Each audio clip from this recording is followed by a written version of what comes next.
All right, y'all. I told you I wanted to show you what my granddaughter and I were working on some a t-shirt quilt. She wanted to take all of her t-shirts that she bought whenever she was going to camp each summer, up to Wind Shape Camp up in Rome, Georgia, on the Berry College campsite website, college campus website. I'm sorry. Anyhow, so this is a sample of one of the shirts. She actually had two of these, so we've already cut one for the quilt, and this is an extra one. But I wanted to show you how we cut it. First off, the we cut the sleeves off of the shirt here, and then I'm gonna turn the camera down a little bit so you can see what I'm doing more. All right. Anyhow, we cut the sleeves off, then we cut the sides, and then saved the back. You know, if there was print on the back, we did something with that.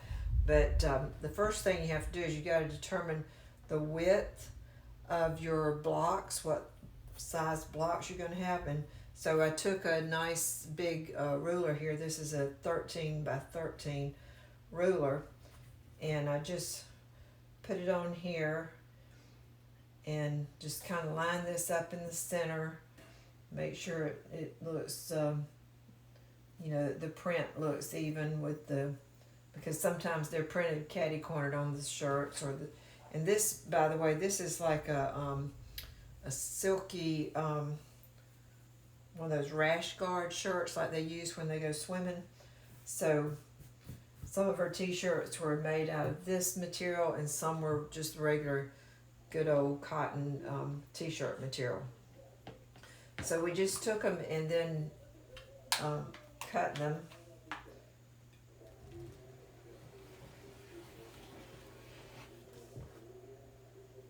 Like this. So that we wound up with the, oh, goodness, I hate it when it doesn't cut good. Probably need a new blade. And then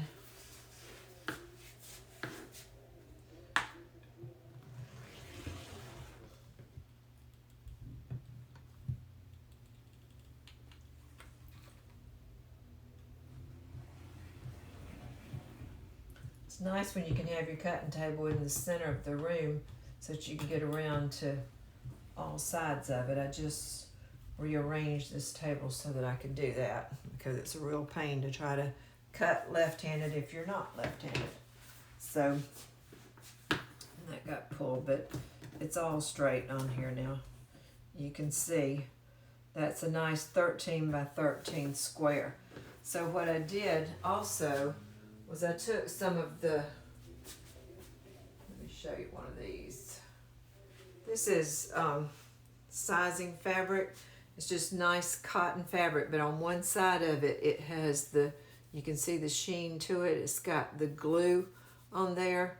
So what we did, and this was Lily's job after I cut the things out, then she took these big pieces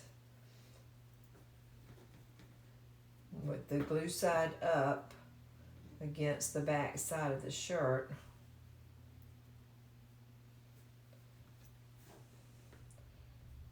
She ironed them together, but of course now this rash guard you weren't supposed to iron right on it. So, because you know the iron could mess up the nylon or whatever's in this shirt. So we took just a regular piece of cloth, laid over it, and then she ironed it like that, and they turned out great. So we had all these 13-inch squares. Now some of the patterns that she had cut out, especially like off the back or the sleeves of some of the shirt, were smaller, and so we wound up taking those and buying some material that matched them or coordinated with them really well, and then made a 13 by 13 block out of those. I'll go get one of those and show you in just 1 second. Hold on. Okay, so here we are. This is actually all the blocks laid out on a bed in here, and I wanted you to see what I was talking about as far as some of the blocks have smaller, and so we bought fabric to go around the back of them, and then we'll make that into actually some 13 by 13 squares. So just like this one, this was a small little design, and so we're just going to put on that fabric and make that into a 13 by 13 inch square. So we basically wound up with five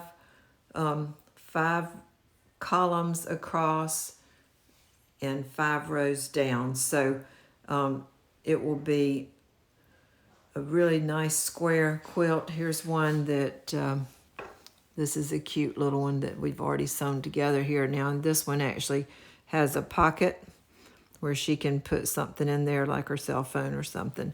And we'll actually applique this one on. It's just laying here for right now, but it will be appliqued on. This one's already actually stitched in. So that's how you just make each square so that it fits in the row.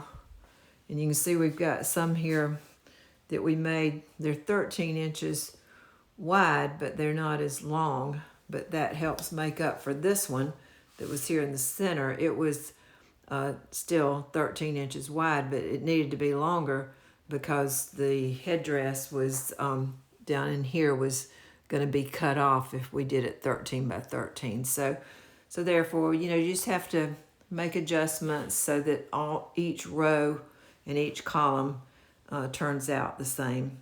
So anyhow, it's a good way to have treasured memories here for her, and she'll be able to take these all to college with her.